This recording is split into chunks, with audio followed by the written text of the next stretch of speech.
He thought firing me was the end of it. No scene, no fight, just a quiet goodbye. But 2 weeks later, in a meeting across the world, his biggest deal collapsed without warning. No one traced it back to me, and that's exactly how I planned it. Here's how a single, silent exit unraveled everything he built. The sound of his shoes was the first thing I noticed. Not the voice, not the confident handshake, not even the tailored navy suit, just the sound, sharp, deliberate clicks echoing down the polished concrete hallway, like a metronome that didn't care who it unsettled. Brandon Cross, 35 maybe, the new CEO of Langston and Rowe. He walked through the front doors that morning like he'd already been running the place for years. Didn't pause to speak to the receptionist. Didn't acknowledge the security guard who held the door. Just breezed through the lobby with a sleek briefcase and a look in his eyes that said, "I'm here to fix everything." Technically, it was his building now. I watched from my glass-walled office, tucked between the international accounts wing and legal. Not quite corner. Not quite central, just enough off to the side that people tended to forget. I could see everything, and I preferred it that way. 17 years, that's how long I'd been here. Long enough to survive 4 leadership changes, 2 mergers and 1 restructuring that gutted our Tokyo branch. I didn't wear power heels or designer labels. I didn't fight for airtime in meetings. But I knew how this company breathed, what held it up, and what could bring it down. I kept things moving quietly, like a well-oiled machine behind a velvet curtain. So when Brandon stepped off the elevator and walked the executive floor with his chin slightly too high, taking mental inventory like he was shopping for parts, I felt it, that slight shift in the air, like pressure dropping before a storm. He didn't come to see me that day. Not that I expected him to. His kind rarely did young fast-talking, all pivot and buzzwords. They didn't look for the quiet ones. Not until the quiet ones were gone and everything started slipping. Still, I watched how the HR director, Camille, didn't meet anyone's eyes at lunch. Watched how the intern who used to sing under her breath now typed in silence. Watched how middle managers who used to stroll through the hallway with coffee cups now hugged the walls, moving like prey. Something was coming. And it wasn't just a change in leadership. It was a change in temperature, a deep, invisible frost that made everyone sit straighter, laugh, less speak in rehearsed tones, the kind of cold that doesn't kill right away. It waits. By 4 p.m., I had already heard whispers of efficiency audits and agility reviews. Words dressed like opportunity, but with sharp edges underneath. I closed my laptop and leaned back in my chair. Staring out at the skyline, I'd seen transitions before, but this one felt different, colder, quieter, and far from over. The first thing to go was the laughter. It used to drift through the halls, small things, someone sharing a dumb joke near the copier, someone else venting after a client call in that half-whispered, half-laughing way we all did. It was background noise, easy to miss. Until it vanished. Now there was just stillness, and doors that used to stay open. Camille and HR Jansen from finance were shut more often than not. The tap-tap of heels on tile sounded faster now, more urgent, as if everyone had somewhere better to be. Or maybe they just didn't want to be seen standing still. The word restructuring hadn't officially been spoken, but it didn't need to be. You could feel it in the air, tight, expectant, like holding your breath before bad news.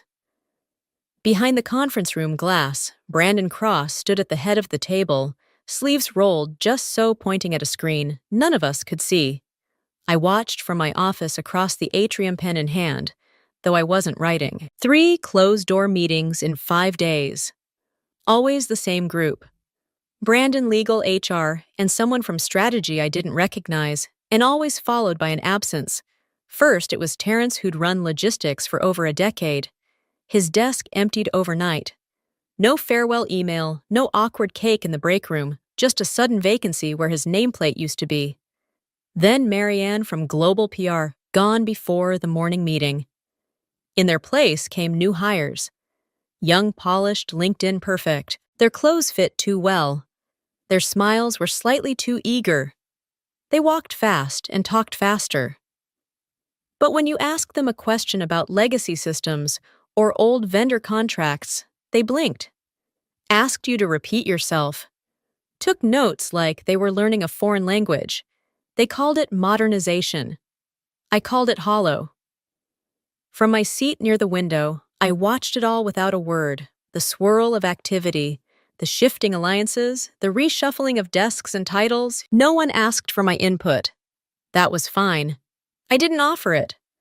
Instead, I took notes in my head in the margins of unrelated meeting agendas on yellow sticky notes that I tucked beneath my keyboard. Not facts exactly, but patterns. Tones. Glances exchanged between managers. The new stiffness in hallway conversations. The way the printer near HR jammed and no one fixed it for 2 days because no one knew who was supposed to anymore. My pen moved almost absent-mindedly as I watched another unfamiliar face pass by the glass wall.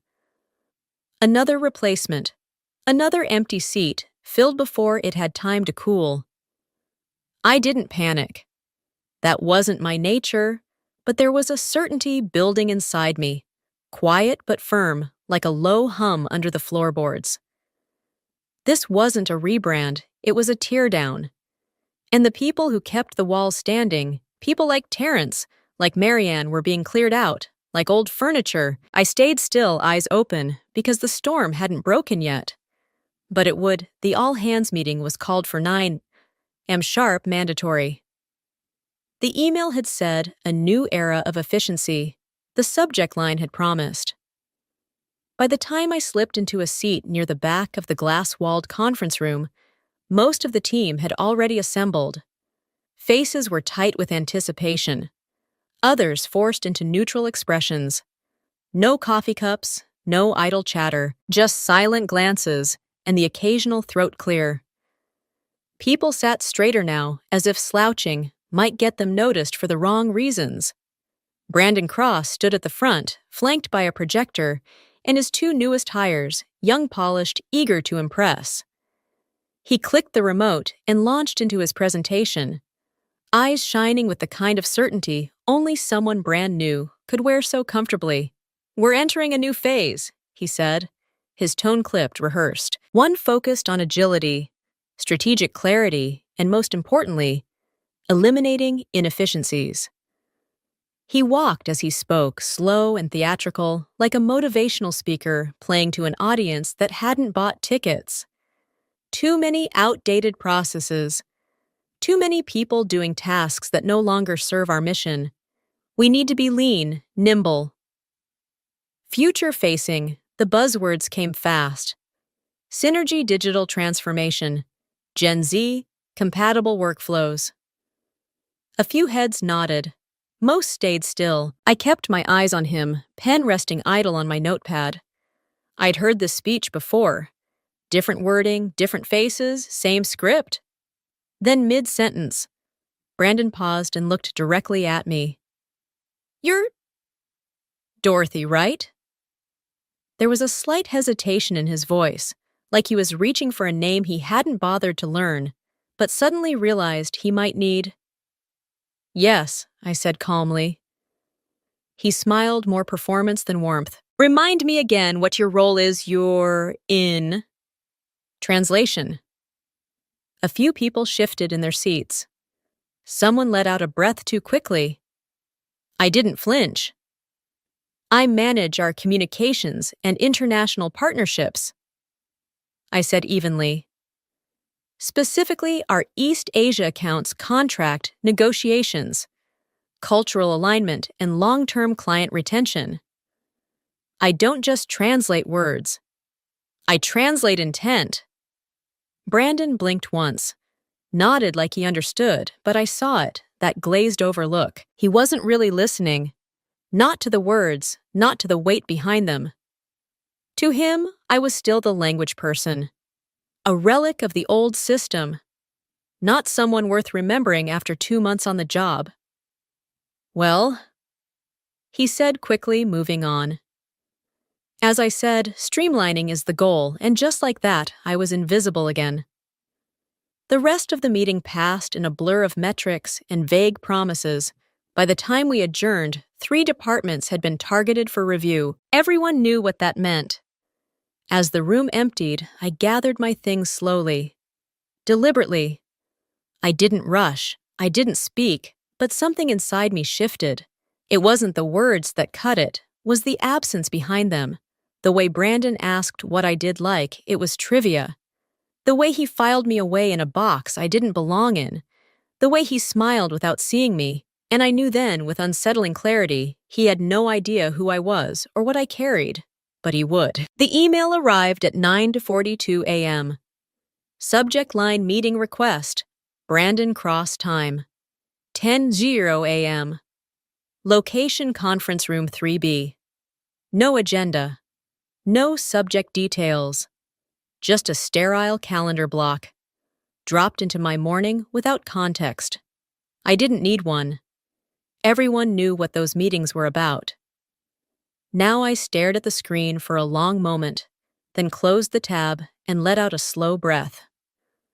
I smoothed the front of my navy blouse and reached for my notebook. Not that I'd need it. The gesture was muscle memory, something to hold so my hands wouldn't betray what I felt. The hallway to 3B felt longer than usual. As I walked, I passed Jacob from legal, who quickly turned to study a vending machine he'd already used. Monica from creative looked up briefly, then busied herself with her phone like she hadn't seen me at all. The only person who met my eyes was Rachel, the accountant from down the hall. She gave me a quiet nod, the corners of her mouth twitching in apology. She knew. They all knew Brandon and Camille were already in the room when I arrived. The blinds were drawn halfway, letting in the kind of gray morning light that made the city outside feel distant and irrelevant. Camille sat with a manila folder in front of her hands, folded neatly. Posture stiff. Brandon stood by the whiteboard, pretending to study something he'd written, though. "I doubted it mattered, Dorothy," he said like he was greeting someone at a dinner party. "Thanks for joining us on short notice." He gestured toward the chair across from them. I sat my back straight. Palms resting flat on the table, Camille gave me a small smile. Professional, sympathetic, distant. Brandon moved to sit, adjusted his cuff, then opened the folder like it was some sacred document. "I want to start by saying how much we appreciate your years of service," he began. "You've been a valued part of the team." The words felt like they'd been pulled from a manual. He didn't even look at me when he said them. He continued, voice smooth, practiced. "As you know, we've been undergoing significant organizational review. As part of our initiative to streamline operations and realign strategic goals, we're consolidating some overlapping functions." "I didn't move with the new partnership we've formed with LingoCore International," he said. "We'll be centralizing language and cultural services externally. Your role, while incredibly valuable in the past, is no longer aligned with the direction we're heading." He nodded to Camille, who gently pushed the beige envelope across the table toward me. "This outlines your severance," she said softly. 2 months pay full, medical for the same duration, and unused vacation days. Brandon leaned back, his voice softening slightly, as if he could cushion the impact by rounding his syllables. "This isn't personal. Dorothy, it's evolution. We need to modernize." My eyes flicked to Camille. She had once invited me to her daughter's graduation dinner. Now she couldn't hold my gaze.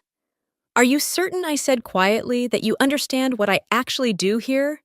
Brandon's brows lifted, just a touch the way people do when they think they're being challenged, but want to pretend otherwise. "You manage our East Asian client communications," he said. "Translations, cultural facilitation." I believe I didn't correct him. I didn't need to. The ignorance said enough.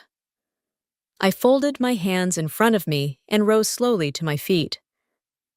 "Then I wish you good luck on Monday," I said, tone even. His brow creased. "What's Monday?" But I didn't answer. I turned and walked out, my heels clicking once, then again swallowed by the soft hum of overhead lights and whispering HVAC vents. As I passed familiar desks, a few heads tilted up, then back down just as quickly. Nobody wanted to be associated with someone who no longer existed in the system. By the time I reached the elevator, someone had already updated the employee directory. My name was gone from the internal chat. In the lobby, Elaine, the security guard, who had waved to me every morning for the past 7 years, stood up from her desk as I approached. I didn't know, she said quietly. I smiled gently. It's all right, she hesitated, then added. They're making a mistake, I said nothing, just stepped out through the revolving doors, into the soft patter of spring rain. No umbrella. I welcomed the quiet, cold kiss of it on my skin. Let it seep into my blazer, my sleeves, my scalp. The city shimmered under gray clouds, and everything felt a little heavier, but clearer too. As I walked toward the parking garage, a single thought sat at the base of my chest, still and sharp. You don't need to be shouted at to feel dismissed. Sometimes silence does all the damage, but the story wouldn't end here. Not for me. Saturday came quietly, like it always did. No alarms, no pings from the team chat, no calendar reminders stacked like bricks on my phone. Just stillness. The kind of stillness that echoes. I stood in the doorway of my home office for a long time before walking in. The room hadn't changed. Same tidy bookshelves. Same soft light filtering through the blinds. But something about it felt different, as if it knew, as if the space itself had been holding its breath all week, waiting for me to return and confirm the truth. This was no longer my remote workspace. Now it was just a room. I moved slowly, deliberately. I wasn't rushing to clean things out, not like in the office where I had been erased before I could even unplug my laptop. Here, there was no one watching. I could take my time. On the top shelf was a ceramic crane hand-painted in cobalt blue, a gift from our Japanese partners at Aoyama Communications after we'd saved their multi-million-dollar campaign from collapsing due to a translation misfire. Next to it, a lacquered business card holder from Dijin Media in Seoul. I remembered how Mrs. Kim, their operations director, had slipped it into my palm at the airport gate with both hands and a quiet thank you in Korean. Each item I picked up carried a story not just of deals and meetings, but of trust. Trust earned not through titles or speed or buzzwords, but through consistency. Understanding respect. I wrapped each piece in tissue paper and placed them gently into a small box, not because I was moving on, because I was honoring where I'd been.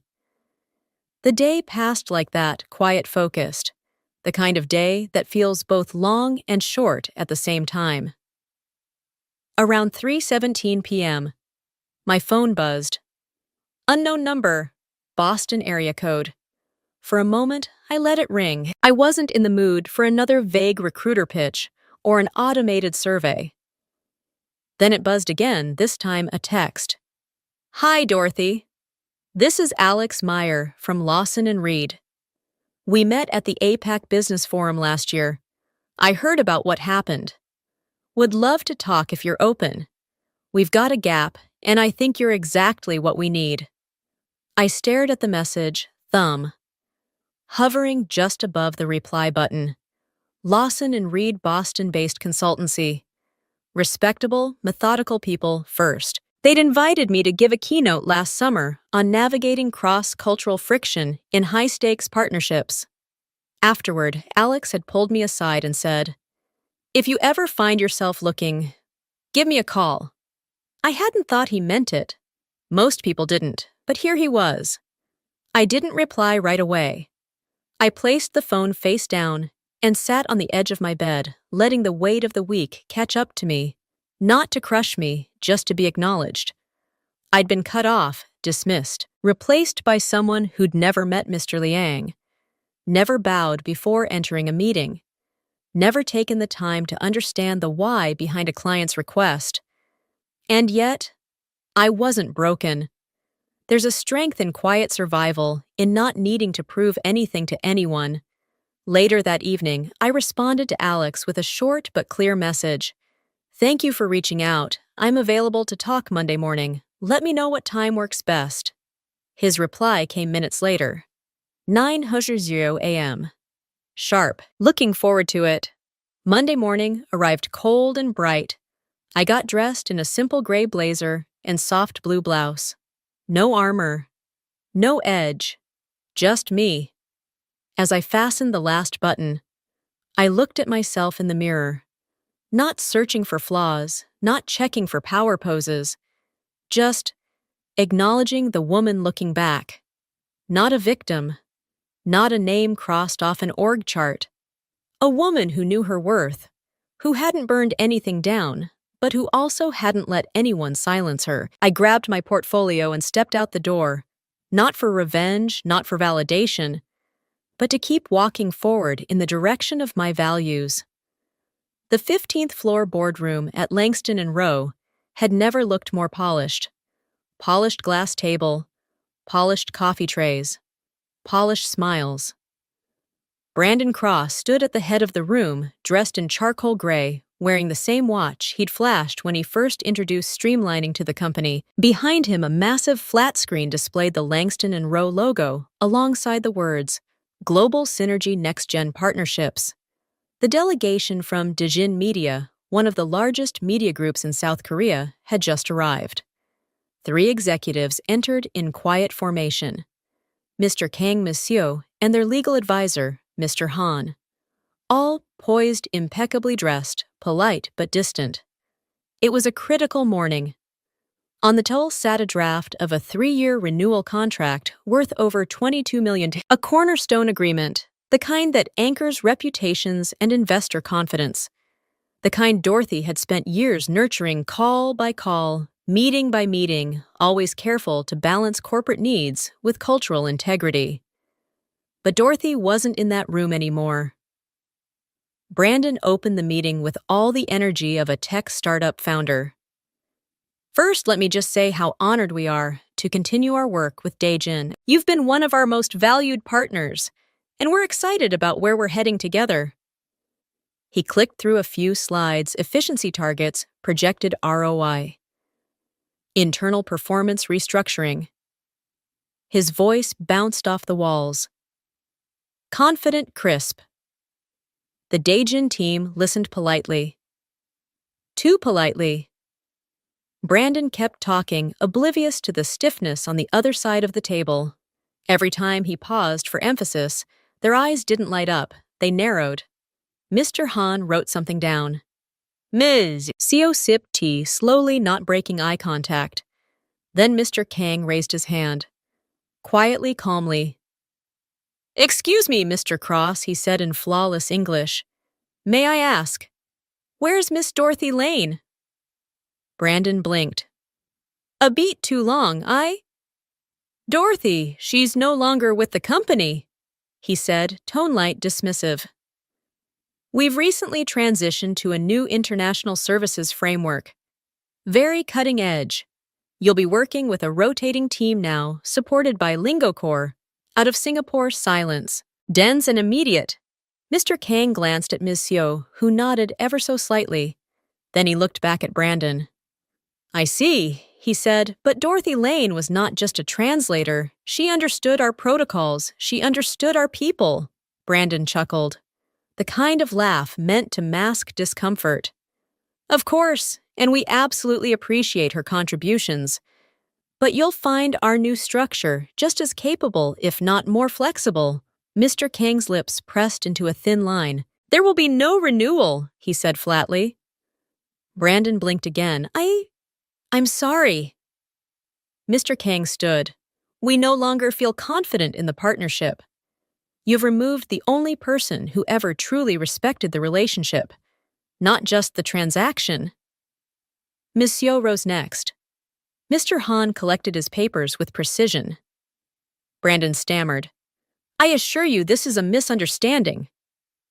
"It is not," Mr. Kang said, already heading for the door. It is clarity, 10 minutes. That's how long it took for the room to go from poised victory to unraveling disaster. As the door closed behind the delegation, Brandon stood, frozen lips, slightly parted, like a man watching his reflection crack down the middle. Across the city in the sunlit offices of Lawson and Reed, I sat with a cup of coffee in hand. Alex Meyer had just stepped out to prepare the client dossier for my onboarding. The desk they gave me was temporary, but the view was permanent. Boston skyline layered behind framed glass, morning sun cutting across the floor like a spotlight. I hadn't needed to check the time. I knew Dajan's meeting with Langston and Rowe was at 10 a.m., and I knew exactly how it would go. At 10:13, my phone buzzed. A message from a former colleague, someone who hadn't spoken to me since I'd been let go. All it said was, they just walked out. Dajin pulled the deal. Brandon looks like he's been slapped with a brick. I took another sip of my coffee. Didn't smile? Not really. But something in my chest, something deep and quiet, exhaled. Not vengeance, not pride, just justice. Subtle, precise, inevitable. I didn't need to gloat. I didn't even need to speak. Because truth doesn't need a microphone. It just needs time. It started with the Daejin fallout. Then it began to spread. At first, it looked like a ripple, a minor delay from a Tokyo-based firm citing internal reassessments. A polite reschedule request from a Singapore media group, just to revisit the terms. Brandon brushed them off as routine. Nothing unusual in a shifting market, he told the executive team. We'll realign, clients just need reassurance. But reassurance didn't come. Instead, by the end of the week, a French tech conglomerate paused its contract renewal process. A longtime German publishing client suddenly asked to renegotiate its delivery timelines. A Canadian partner who had never missed a quarterly sync-up failed to show and didn't respond to Brandon's follow-up email until 3 days later with a cold single-line reply. We're watching how you handle transitions. Inside Langston and Rowe, panic didn't show up loudly. It crept in through the seams. People spoke softer, meetings ran longer with more finger-pointing and fewer decisions. Even the bright-eyed hires Brandon had once paraded around like trophies now sat with tense shoulders and darting glances. Brandon, meanwhile, kept spinning. He blamed the agency in Singapore, LingoCore. They're failing to localize messaging effectively, he said in a leadership call, his voice just a little too tight. We may need to consider an alternate vendor. Camille from HR, once always at his side, said nothing. She had bags under her eyes now. The kind that come from watching things fall apart from behind a glass door you can't open. But no matter how Brandon pivoted, one name kept surfacing in the background. Noise Dorothy? In internal whispers, in client calls, in emails that started with, "We were surprised to hear she's no longer with you." There was no smear campaign, no loud denouncement, just quiet absence, the kind that echoes louder than presence when trust is gone. Brandon tried to counter it with forced enthusiasm. We're evolving, he said during one Friday town hall. Change is growth. This is just the market testing our resilience. But no one was buying it, especially not the clients. Meanwhile, across the city, I worked quietly in a sunlit office, coffee in hand, headset in place. I wasn't looking back. Not really, but I was paying attention. My inbox at Lawson and Reed had begun to fill, not just with new contacts, but with old ones. Partners from my past life checking in casually, or not so casually. One message from Mr. Liang read, "We've heard where you've landed. We're very pleased. Let's talk soon." Another came from a contact in Osaka I hadn't spoken to in over a year. Is it true you've moved firms? We're unhappy with how things are being handled. Would love to reconnect. I didn't initiate these messages. I didn't have to. Trust once earned deeply doesn't vanish overnight. It waits quietly, and when the time is right, it returns home. At Lawson and Reed, I wasn't just answering emails. I was rebuilding a bridge network, brick by brick. Not for revenge, for renewal. Back at Langston and Rowe, Brandon's world continued to shrink. One morning, a senior client from Indonesia canceled a video call with 2 minutes' notice. Another declined to attend the quarterly review presentation altogether, sending a junior rep in their place with a single instruction: observe only, do not speak. By the third week, the marketing team was instructed to temporarily pause all outbound international campaigns. Budgets were under review, and the once slick agency reels Brandon had loved to show off were suddenly absent from the Monday meetings. Behind closed doors, he raged, blamed poor handoffs, accused staff of clinging to outdated loyalties. But outside those rooms, the truth had already rooted itself. Dorothy was gone, and with her, the company's credibility. People didn't trust Langston and Rowe anymore, not without someone who understood nuance, who remembered names, who bowed when appropriate, who didn't treat a deal like a transaction, but like a living relationship. I wasn't out to burn anything down. I didn't have to. They were doing it to themselves, and all I had to do was keep walking forward, one conversation at a time, one reconnected handshake at a time, until the map of influence Brandon thought he controlled quietly redrew itself and placed me at the center. It was just past 4:30 when my phone rang. The sun had dipped low enough to cast long golden streaks across my desk, and the office around me had begun to quiet. Most people were packing up, winding down their Friday. I almost didn't answer. The number was familiar, one of the old Langston and Rowe extensions. I let it ring twice more. Then I picked up Dorothy Lane speaking. A pause, then a voice bright with forced ease. Dorothy. Hey, it's Brandon. Crossy? Of course it was. I hope I'm not catching you at a bad time, he said, already knowing he was. I was hoping we could talk. His tone was light. Too light, the kind people use when they're standing on a crumbling ledge and trying to convince themselves it's solid ground. I'm listening, I said, keeping my voice neutral. There was a shuffle on his end. A deep breath. Things have been hectic. A lot of moving parts. Some unexpected challenges with our global partners.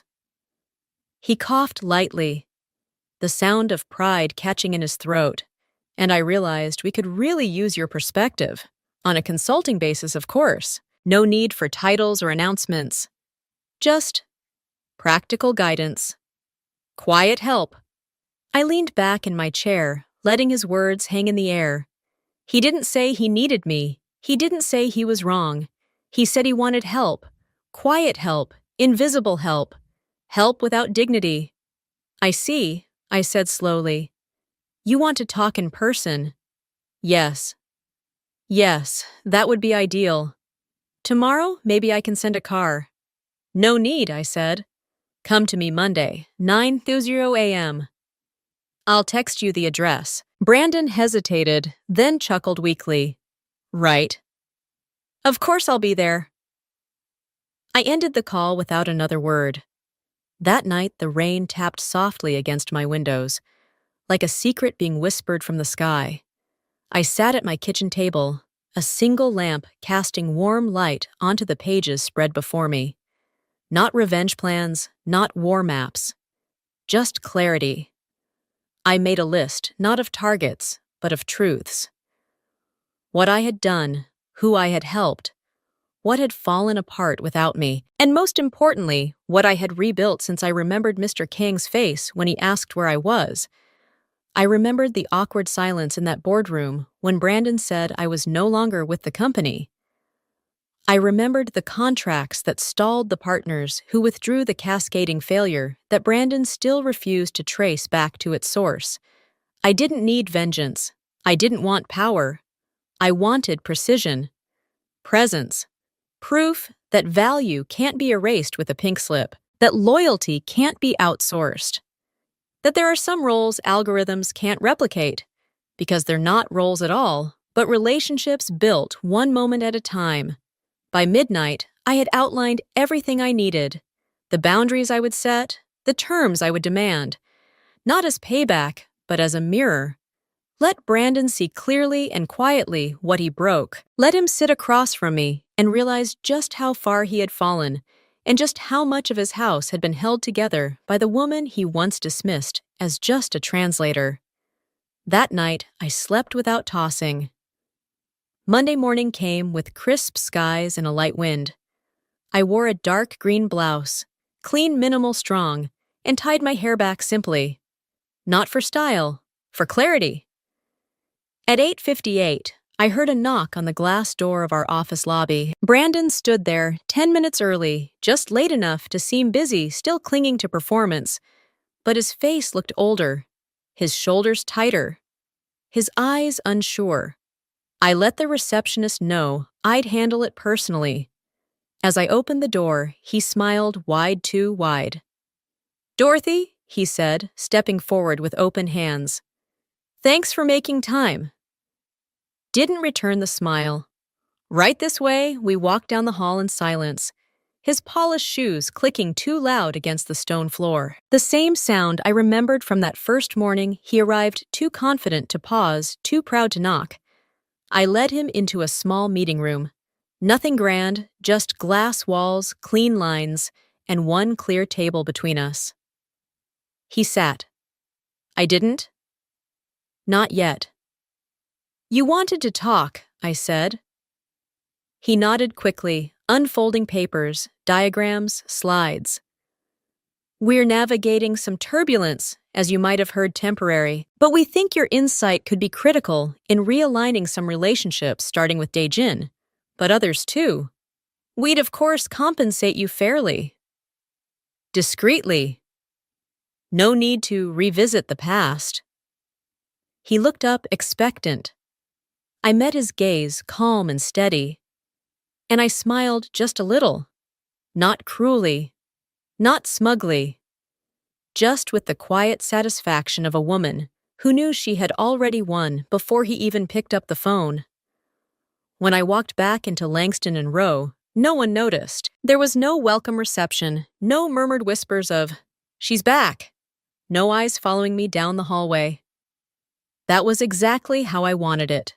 No job title, no office plaque, just a temporary consultant badge clipped to my blazer and an access code I knew wouldn't last longer than a few weeks, maybe less. They thought they were using me. What they didn't realize was that I'd already begun using them by 10 a.m. I had access to just enough of the internal systems to see how far the rot had spread. The client dashboard was filled with red flags, delayed meetings, suspended contracts, passive-aggressive feedback hidden behind formal corporate phrasing. I didn't bother opening a single internal thread. I already knew what the official narrative was. Brandon had likely blamed LingoCore, maybe even hinted that I had left them in a bind. But the clients weren't confused. They weren't fooled. They just wanted to hear the truth from me. So I pulled out my personal phone, not the one they had reissued, but mine. The one I had never handed over, even when I was still employed here. The one that held years of quiet trust stored in contact lists and message threads. I started dialing, not through corporate channels, no scheduling assistant, no automated greeting, just me and them. I called our longtime partner in Seoul. The line clicked twice before he picked up. I introduced myself clearly in English. No formality. No fluff. Just facts. He was surprised but not cold. "I'm not calling on behalf of Langston and Rowe," I said. "They brought me back as a temporary consultant." Quietly. I paused. I could have apologized. I could have begged for patience or loyalty. I didn't. "I thought you deserved to know the truth." I said I didn't leave because I wanted to.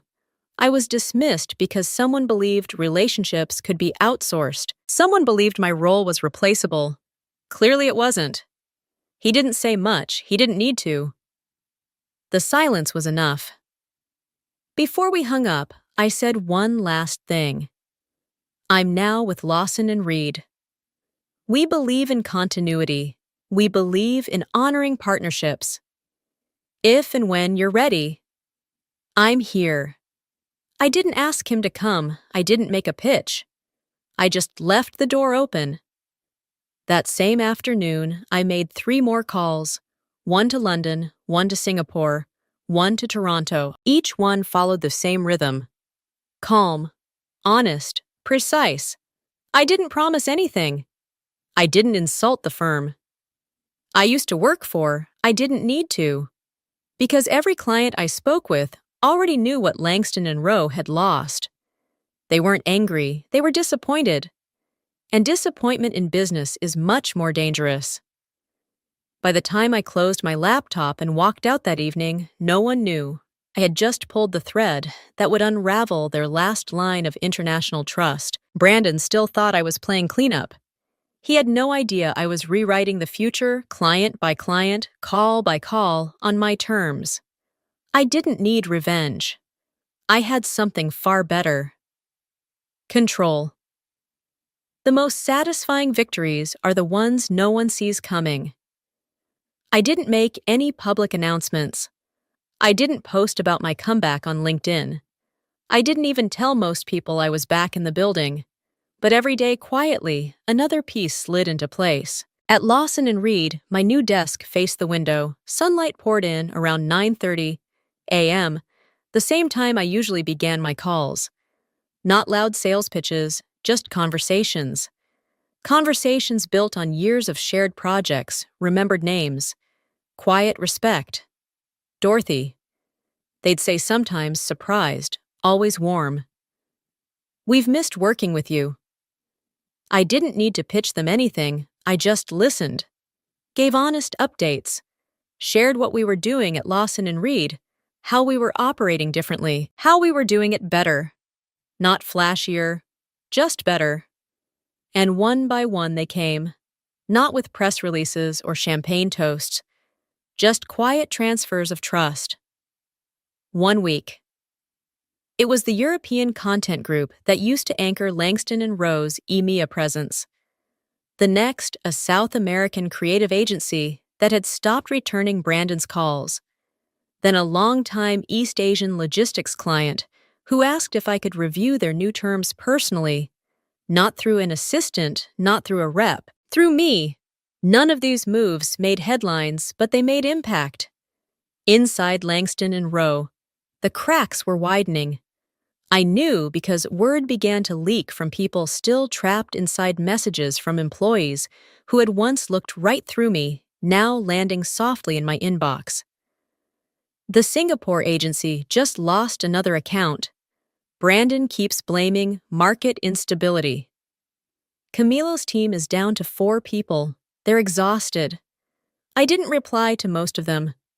I didn't need to. While Brandon spun in circles trying to hold the empire together, I was calmly building something stronger out of nothing but credibility, timing, and consistency. At Lawson and Reed, my new colleagues started to notice.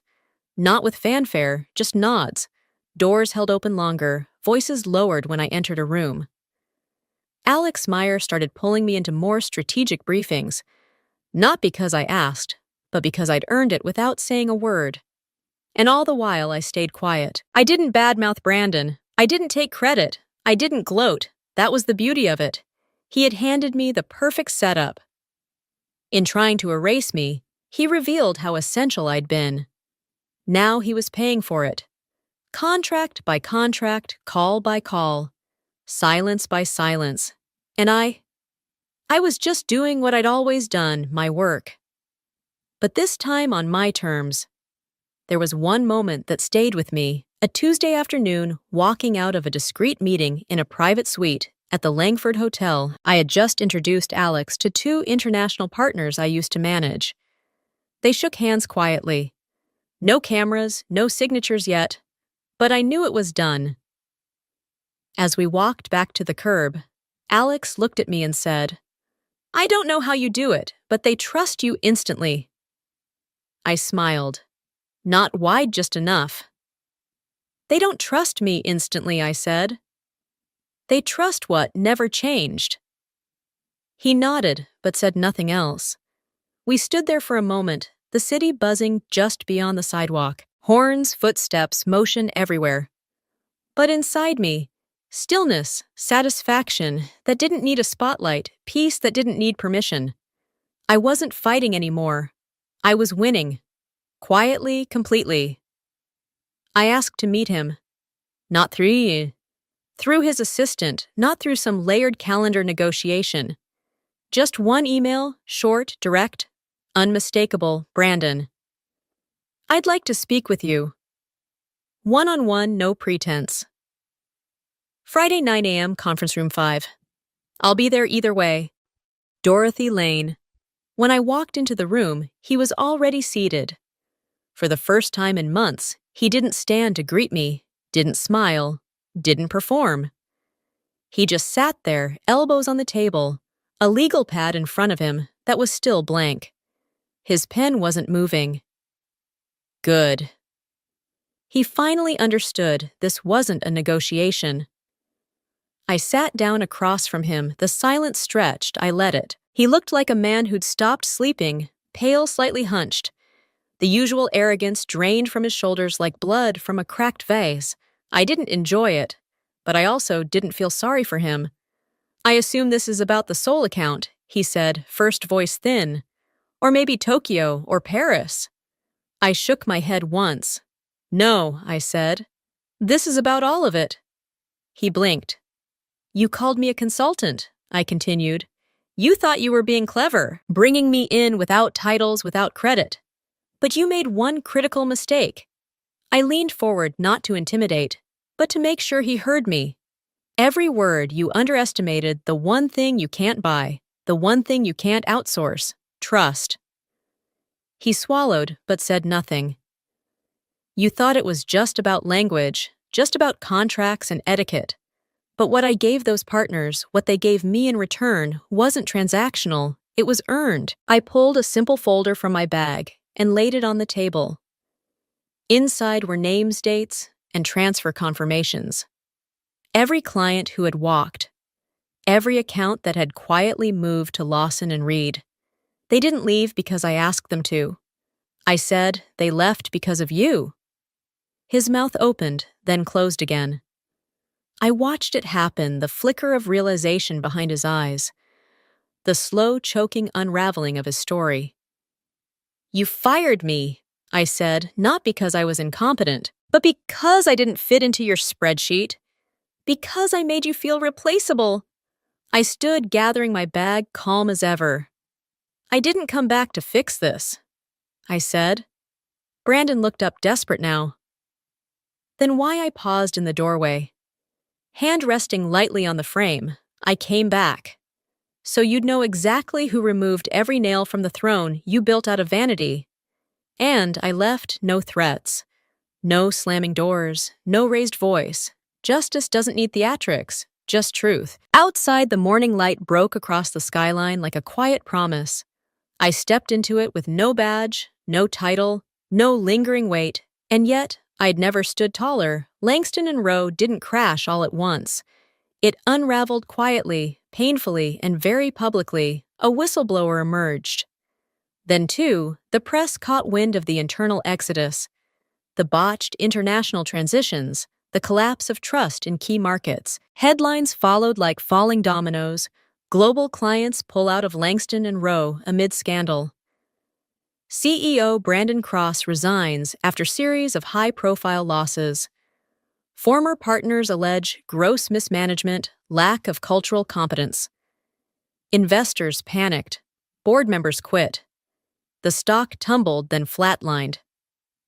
It didn't take long. By the end of the quarter, Langston and Rowe was no longer a name whispered with respect in global circles. It was a cautionary tale about ego, about oversight, about what happens when you confuse efficiency with integrity. And me, I was at peace. I sat by the window in my new office at Lawson and Reed. a cup of jasmine tea in hand, morning light pouring across my desk. The air was still, no phones ringing off the hook, no urgent Slack messages, just quiet focus and a view of the skyline I never used to stop and appreciate. My calendar was full but not frantic. Strategy meetings with people who listened. Partnership reviews with teams who asked thoughtful questions. Clients who respected the process because I respected them first. This wasn't a rebound, it was a reset. The door behind me clicked once. A soft delivery of mail. I barely turned. Just reached over, set the envelope aside, and took another sip of tea. Then my phone buzzed. A name I hadn't seen in months. Lit up the screen. A former colleague from Langston and Rowe. One of the quiet ones, the ones who had watched it all happen and said nothing, not out of malice but fear. The message was short. I should have stood with you sooner. I see that now. I'm sorry. I stared at it for a moment, not with anger, not even with pity, just stillness. I didn't reply. Some messages aren't meant to be answered. Some realizations don't need my validation. I set the phone down and returned to the moment, to the warmth of the tea, the soft hum of life outside the window, and the quiet knowledge that justice had already spoken. Not loudly, not with revenge, but with consequence, and I didn't have to lift a finger to force it. Because sometimes peace doesn't come from striking back. It comes from knowing you were right all along and letting the fire burn itself out.